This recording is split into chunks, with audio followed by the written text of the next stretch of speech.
Al-Zarbi affirms there is a public decision to nominate President Al-Assad to the presidency.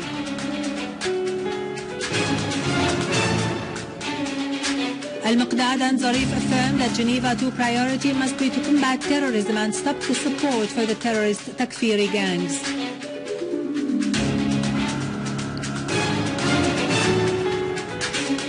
The tribes gatherings in Syria stress they are only represented by the Syrian government's delegation to Geneva II.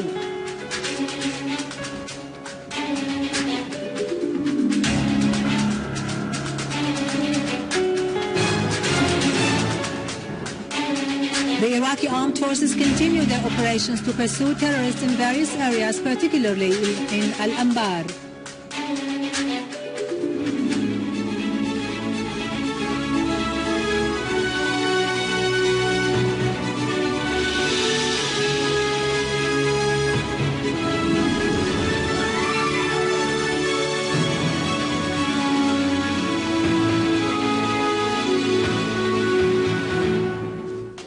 Good afternoon, ladies and gentlemen, and welcome to our news for today. In a press conference, Minister of Information Omran Al-Zarbi asserted that Syria is keen to make the international conference in Geneva on resolving the crisis in Syria a success in order to achieve the aspirations of the Syrian people, emphasizing that there is a public decision to nominate President Bashar al-Assad for the presidency. Al-Zarbi stressed that the armed groups that exist in Syria under different names are all terrorist groups, and all their attempts to show themselves as moderate will not deceive the Syrian people. Al-Zarbi added that the terrorists who attacked in federal Russia are the same, holding the same political and financial identity as those who commit crimes in Syria and Iraq, asserting that it is the right of all Syrians, Iraqis and Russians to defend their national security. Al-Zarbi stressed that the state which commits terrorism in the world is well known. It must be held accountable and must pay the price. The Information Minister added that we understand very well that in the future there will be an expanded government in Syria, but there will not be a transitional ruling body, as was the case in Iraq during the U.S. invasion, underlining that any agreement in Geneva, if not approved by the Syrian people in a referendum, then it will be meaningless, of no value, and surely cannot be implemented. As Zarbi said, anyone will be under illusion to believe he can change things on the ground by sending terrorists and weapons to Syria. Mr. Zarbi added, the Turkish government, he stressed, should fully close its borders in the face of the terrorists, expel them from its territories and stop the logistic and financial support for them. There are huge infiltration attempts from Jordan into Syria, Mr. Zarbi went on, and the Jordanian government should control the borders and refrain from succumbing to foreign, particularly Saudi dictates. Deputy Foreign and Expatriates Minister Faisal Muqdad has discussed with Iranian Foreign Minister Mohammad Jawad Zarif in Tehran the relations between the two countries and the developments related to the convention of the International Conference on Syria, Geneva II, as well as bilateral coordination and the situation on the regional and international arenas.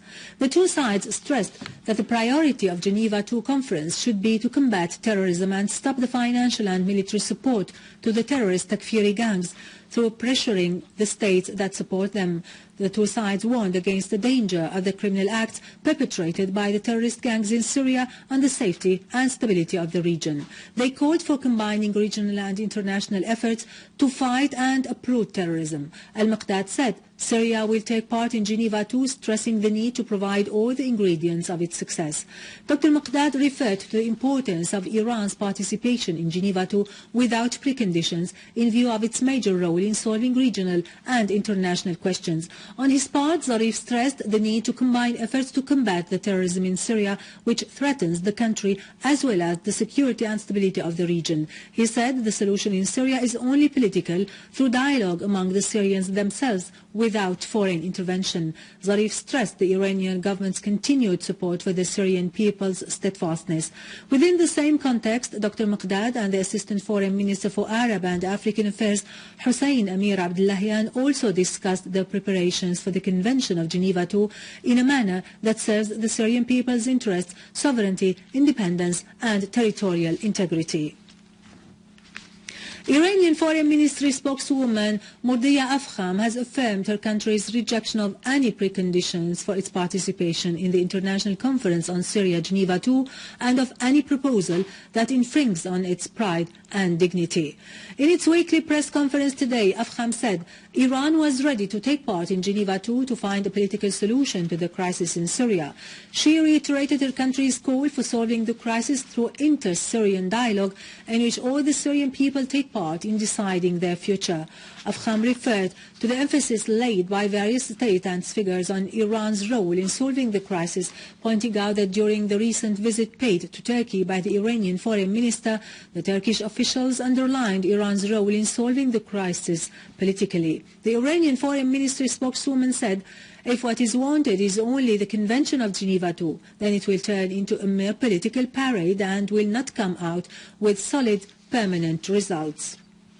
The Syrian Tribes Gathering has stressed that the tribes grant the delegation formed by the Syrian government to the International Conference Geneva II the rightful and popular authorization to represent them at the conference, affirming that no one abroad is entitled to represent them.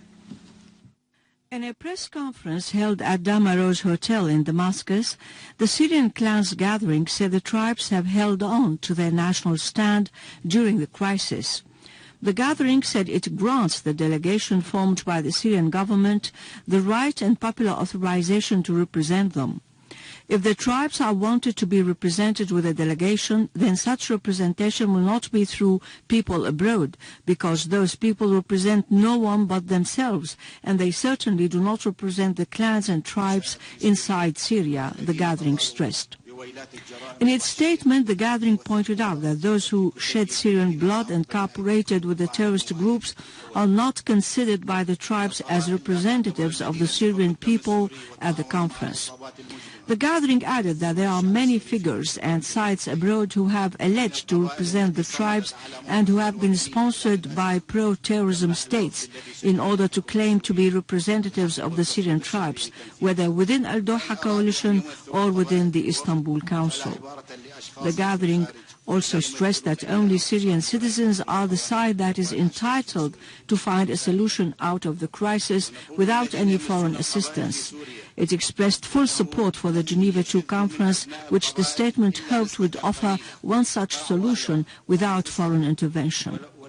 The gathering also stressed that the tribes and clans are standing with the Syrian Arab army in one trench to confront the conspiracy and triumph over it, and standing with the people behind their wise leadership, which is the only guarantee for the Syrian unity of land and people. The gathering presented a set of photos and videos that illustrate the crimes of the terrorist groups in Syria, which have targeted infrastructure, mosques, churches and factories, as well as schools, hospitals and power, communication, transport and water networks.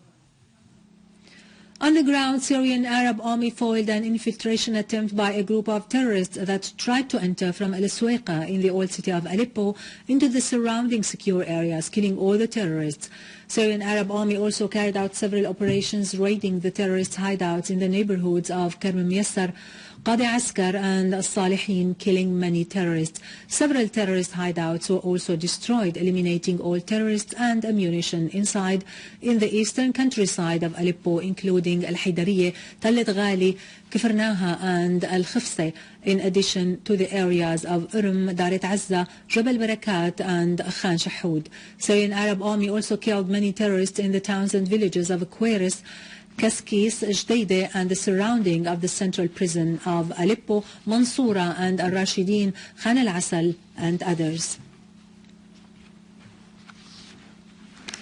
2 Syrian workers have been injured in Tripoli in Lebanon when armed men attacked them. The Lebanese National Agency of Media said that the armed men attacked the 2 Syrian workers while they were passing through Abi Samra area in Tripoli, trying to rob them, which made the 2 Syrians defend themselves, but one of them was wounded by a bullet while the other was stabbed by a knife. The 2 were admitted to the hospital for treatment while the armed men fled.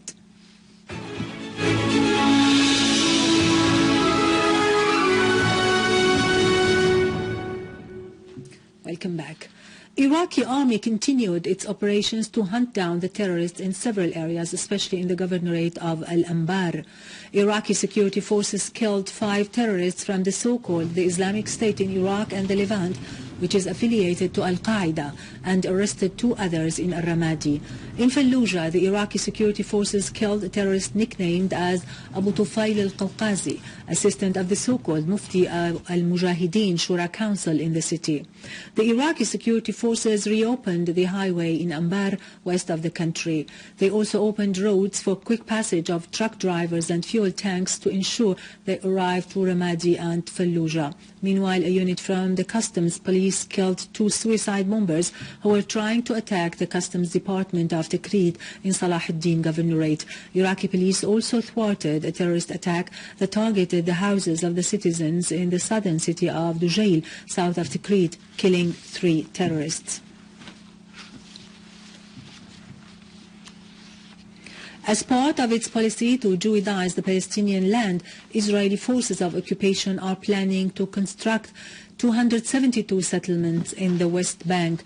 The anti-settlement organization Peace Now said that the agreement and the project was gained on the eve of the departure of U.S. Secretary of State John Kerry from the region, adding that starting the construction might be very soon. Such plans by the Israeli occupation demonstrate the extent of its carelessness for the international law and for the calls to stop the settlement in order to resume the negotiations with the Palestinian side. The Israeli continuation with constructing settlements also show the Arab international complicity in covering up the continuous crimes committed by the occupation forces against the Palestinians.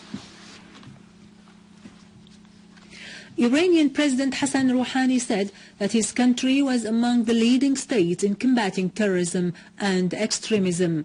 Chairing the first meeting of the governors, Rouhani said that Iran has always played a pioneering role in combating violence and extremism, adding that Iran was witnessing a relief vis-à-vis external policy. He further underlined the necessity that the talks with 5+1 group be based on a win-win principle, adding that the talks would have reached a deadlock had win-lose principle continued to prevail.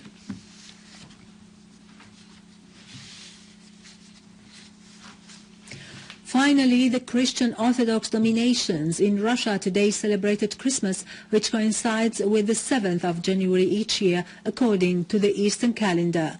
On this occasion, the Cathedral of Jesus Christ in Moscow held a religious mass headed by Patriarch Kirill of Moscow and or Russia, head of the Russian Orthodox Church, in the presence of more than 5,000 Russian worshippers. On his part, Russian President Vladimir Putin addressed a congratulation message to the Russian Orthodox Church, commending its role in strongly raising the upcoming generation on the values of good in a way that reflects itself in society. Besides the Russian Orthodox Church, 3 more churches celebrate Christmas today, namely the Serbian, the Georgian, and the Church of Jerusalem. With this, we end our news for today. Thank you for watching. For more details about Syria and the region and to view this bulletin again, you can always visit our website in English, syriaonline.sy. Now to latest business and market news with Nariman Qassam, but after a short break.